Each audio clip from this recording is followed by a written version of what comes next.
Good morning, good evening, and good afternoon. Chris here, and in this video, we're talking loadouts in NieR Reincarnation. Full disclosure, I stole that intro from another popular YouTuber, but it's all out of respect. We love you, Kevin. In this video, we're going to talk about advanced strategies for building your loadouts. Basically, we're just going to make the game a lot easier for you. We all want to make the game easy. Using the tips in this video, you should be able to beat quests that are 10, 15, or even 20,000 suggested total force higher than your current loadout. We'll also talk about the best ways to make that jump from 80k total force up to 100k, as you can see here on my team. But we're also going to talk about why total force is completely pointless, just like the Knights of Ren. If you guys like the video, drop a like below. If you're not subscribed, be sure to click that red button below. Stop back in for some more NieR Reincarnation content. First up, I want to address what I like to call the myth of total force. That's right, it's a myth, just like the Loch Ness Monster or a good Black Eyed Peas song. Well, not really a myth, but if you cruise around Reddit or Discord, you can find pictures of people posting their teams and bragging about total force. You'd think they were happy new parents and their NieR team is their new baby in a cute little elephant costume, where they really think it's a big deal, but nobody else cares. I saw a guy on Reddit posting about how proud he was to hit 100k force with a level 90 A2, a level 90 2P, and a level 90 IKEA, and it's like, bud, no shit, you have 100k. In addition, outside of completing a mission for a whopping 50 gems that you're totally going to complete eventually anyway, total force doesn't actually do anything for you in game. So the bottom line is, while total force can be a good indicator of how strong your team is, that's all it is, an indicator. 99.9% of the time, your best team is not going to be the one with the highest total force. Take my team, for example, and let's swap over to the loadout here, and you can already see what a mess this team is. First off, my Memoirs are all over the place. You can see we have mismatched or incomplete sets on two of our characters. We have a companion that boosts wind attack. We don't have any wind attack in this team, and the secondary abilities on our characters aren't synergizing at all with the characters or their loadouts. But hey, this is the team with the highest total force that I can assemble, so I can sit at the cool kids table. The bottom line is this team really wouldn't be much good at beating anything, maybe like light missions, since we have two characters with dark weapons and the Dark Teddy, but this team doesn't really have a purpose, and it doesn't play to the character's strengths or the strengths of this loadout at all.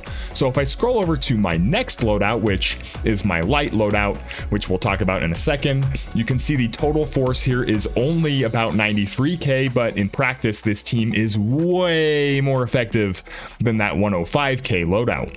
I have a critical set on A2, which plays into the strength of her character ability, which does extra damage on crits. We're actually using matching Memoir sets on our characters. We have companions here that specifically buff the damage of the loadout as well as reduce the damage we're going to face, and we've synergized secondary abilities on our weapons with Memoirs. So let's go full Kent Murphy and break this down from a fundamental standpoint, and let's start with the basics, and that's to create a loadout that is specifically built to clear stages for each element. And this is because pretty much everything in NieR Reincarnation is built around bringing a specific element into battle. Remember from our weapons guide that attacking with matching elements does 50% more damage, and you take 20% less damage as well. For most high difficulty content like floors 9 and 10 of the Memoir dungeons or dark quests, you pretty much have to play the elemental advantages to win your battles. Playing elemental advantage allows you to beat quests that are 10, 15, or even 20,000 suggested force higher than your loadout, and because of this, you should have 5 different loadouts, one for light, one for dark, wind, water, and fire. What makes a loadout specifically geared for an element is the primary weapons that you have on your character. So you can see here on my fire loadouts that I have a fire weapon on all 3 of my characters. Now on this, and pay attention because this is extremely important, your best characters will not always be the best characters to put in your elemental loadouts if you don't have matching weapons for them.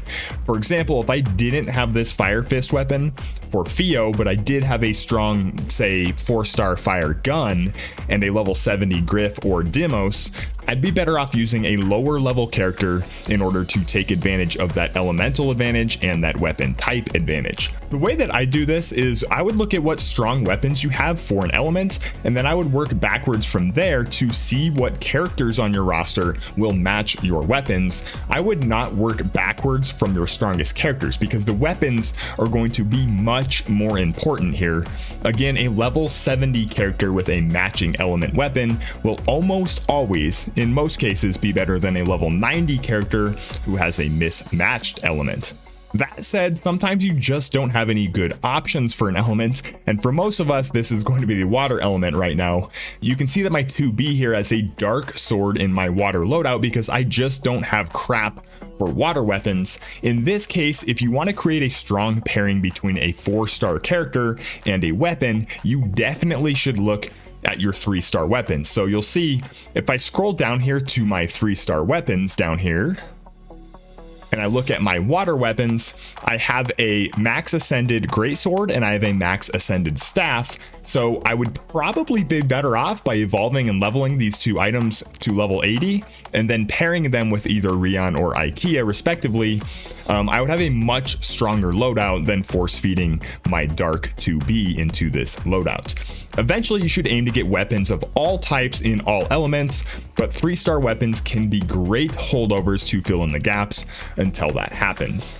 The next thing I want to talk about is companions, and this should go pretty quick. For each element, there is a companion that has a support ability and a companion that has a shutdown ability. The support ability increases your attack with that element, while the shutdown ability decreases the damage that you take from a certain element. So in each elemental loadout that you have, make sure you have at least 2 of the 3 companion slots devoted to maximizing support and shutdown. So if you take my water loadout here, you can see that the water bot has ice water support, which increases water damage, and then the fire doll has blaze shutdown, which decreases the fire damage taken. And the reason we have fire damage taken on our water loadout is because we know we will be facing fire enemies when we're using our water loadout. Now, if I scroll over to my wind element, you can see the very same thing. We have the wind dragon to increase wind damage. We have the water doll to decrease water damage, and so on with all of my different loadouts.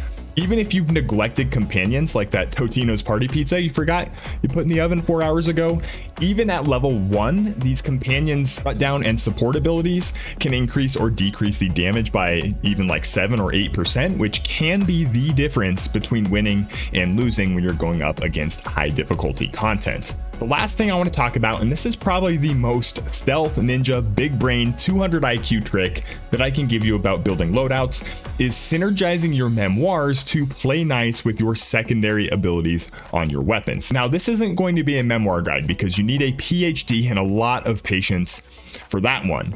Every character and situation and account is going to be a little bit different, but I would say that most of the time you're just going to slap the memoirs that are best for your characters on each of your loadouts and move on. So if I scroll back through my loadouts, you'll see I have these same memoir sets on each character in each loadout. But if I go back to my light loadout here, you'll notice that my 2B actually has a critical damage set on for just this loadout. So why the change for just this loadout? It's because if you look at 2P's sword here, which she has equipped, because I really don't have a better option for one-handed light swords, if you look, it has this ambush ability, which increases the critical rate by 8.1. So I also have a secondary ability on the Dark Dagger here, which is fatal, increases the critical hit damage by 8%. So I actually found that this loadout works a lot better when I maximize 2B's critical damage. You can see the result here with the 39% critical rate and the whopping 240 critical damage. This change alone allowed me to auto farm the officer's memory quest 100% of the time, whereas with the other memoir set, I would still get wiped out every now and then. Again, almost always memoir sets are going to be set it and forget it for your characters, but you should always be on the lookout for these small little ways to improve your loadouts when you're forced to use weapons that might have interesting abilities on them. I could probably see the largest differences being weapons that have critical rate or critical damage, like I have here. But for example, if you have weapons that do increase damage based on your combo count, you could try equipping Memoir sets that increase the chance for multi-attacks. As they release more interesting and varied abilities on weapons and characters, try to figure out ways to adjust your Memoir sets to take advantage of them.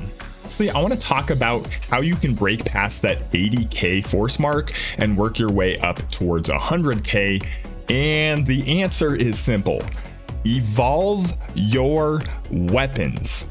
If you were paying attention in this video, you'd notice that every single weapon that I have, primary and secondary, in every one of my loadouts is evolved. This not only adds a ton of stats, but it also unlocks this secondary passive ability on all of your weapons.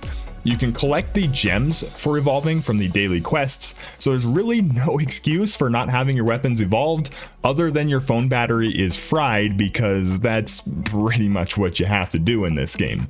The second thing for total force is your memoirs, and again, this isn't a full memoir guide because I'm pretty sure Neil deGrasse Tyson is busy right now, but it goes without saying that level 15 memoirs are a must. At first, just assemble basic enough 4-star sets and level them to level 15. I wouldn't go farming for perfect memoirs, or what I like to call Aniston memoirs, until you can run all of these stages on auto. Just trust me, ain't nobody got that kind of time to farm memoirs on manual control. But assembling strong memoir sets is one of the final steps to hit that 100k mark. If you're looking to EP your total force on Reddit, the basic attack and HP sets will give you a lot of total force. Anyway, that's it for this guide. If you guys have questions about anything we covered in this video, feel free to ask them in the comments section below. Experienced players, if there's something you'd like to add that I didn't cover in this video, please also comment that below so others can see it. Thanks for watching, guys, and crap, I left my pizza in the oven. Son of a...